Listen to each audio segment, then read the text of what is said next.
يسعد أوقاتكم يا رب. بسوي معاكم كيكة الشوكولاتة بطريقة جدا سهلة ولذيذة، جربوها.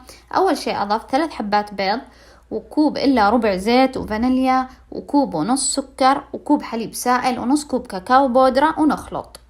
ثم نضيف بالتدريج كوبين وربع طحين، وملعقة كبيرة بيكنج باودر، وربع ملعقة صغيرة بيكربونات الصوديوم خاصة بالأكل. بعدين ذوبت كوب ماء مع ملعقة كبيرة نسكافيه ونخلط. بعدين صبيت الخليط بصينية مدهونة زيت ورشة طحين، وندخلها على فرن حار مسبقا على درجة 180 حتى تنضج مدة 45 دقيقة تقريبا.